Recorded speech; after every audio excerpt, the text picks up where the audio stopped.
It started with a book. It always does. One day, Rico decided he wasn't good enough. So he did what every lost soul with Wi-Fi does. He bought a self-help book, then another and another. Before he knew it, his nightstand looked like a motivational speaker's funeral. He began waking up at 4 a.m., cold showers, meditation, journaling, working out twice a day. He even tried monk mode, which is just a fancy way of saying I'm lonely, but it's on purpose. In theory, he was turning into an unstoppable machine, but in reality, he was miserable. Self-improvement gurus love to sell you this idea. If you just fix yourself hard enough, happiness will follow. But here's the thing. Rico was fixing himself, and yet for some reason, happiness remained elusive. He could lift weights, but somehow that didn't make his anxiety lighter. He read 50 books a year, but none of them told him why he still felt empty. He ate clean, but life still tasted bland. Healthy doesn't necessarily mean happy. There's a difference between building a better life and turning yourself into a project that never ends. But after he recovered from potential brain damage, he saw something. An old man at the gym, wrinkled, slow, breathing like a dial-up modem. The guy was just walking on the treadmill, no goals, no progress tracking, no heart rate monitor screaming at him to push harder, just vibing. And for the first time, Rico saw the truth. This man had won the game of life. No optimization, no hustle, no waking up at Satan's favorite hour. Just existed. And somehow he looked happier than Rico had been in years. Taking care of yourself is good. You should lift weights so your spine doesn't betray you at 40. You should eat well so your body doesn't file for divorce. But you don't need to be Goku about it. Life isn't a training arc, and you don't need to hit Ultra Instinct just to enjoy your existence. Because at the end of the day, no amount of optimization will ever make you feel complete if you can't sit with yourself and just be.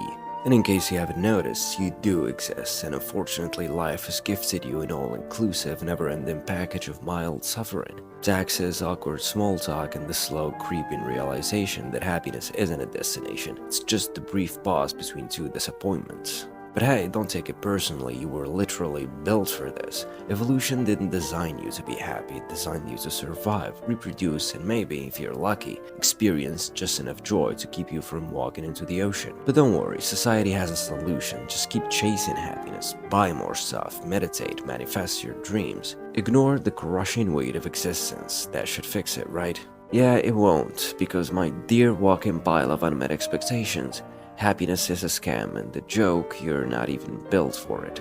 Let's do a quick experiment. Think of the last time you were truly undeniably happy. No stress, no existential dread, just pure blissful contentment. Got it? Cool. Now, how long did it last? 5 minutes, maybe a day, before your brain hit you with a friendly reminder that your rent is due. Your job is soul-sucking, and oh yeah, you haven't texted your mom in a week. That's because your brain isn't programmed for happiness, it's programmed for problems. You solve one, it gives you another, like a toxic relationship. Except you can't block it because it's you. And yet society keeps selling happiness like it's an Amazon Prime delivery, just one click away. They tell you happiness is a choice. Just wake up at 5 a.m., drink overpriced green sludge, and repeat, I am abundant, until your soul leaves your body. Boom, enlightenment achieved. But here's the catch. If happiness were a permanent state, capitalism would collapse. You're not supposed to be satisfied. That's why there's always a new thing. A better job, a bigger house, an uglier sneaker that somehow costs $500. Because if you were actually happy, you'd stop buying crap, and we can't have that. And if that doesn't get you, toxic positivity will. The belief that if you're sad, it's just because you didn't try hard enough to be happy. Because yeah, just give me a second to manifest my way out of generational trauma and existential despair. People treat happiness like it's some grand euphoric state, a finish line where everything is perfect forever. But real happiness, the kind that actually exists, is just being okay. It's the quiet contentment of knowing that despite everything, you're still here. It's not the absence of suffering, but the ability to live with it without being crushed by it. You can have anxiety and still laugh at a joke. You can feel existential dread and still enjoy your morning coffee. You can be aware of life's absurdity and still find meaning in the smallest moments. That's happiness, not some grand eternal bliss, but those scattered moments of peace in between the chaos. Real happiness is more of a condition, a general satisfaction with life, even when it's imperfect.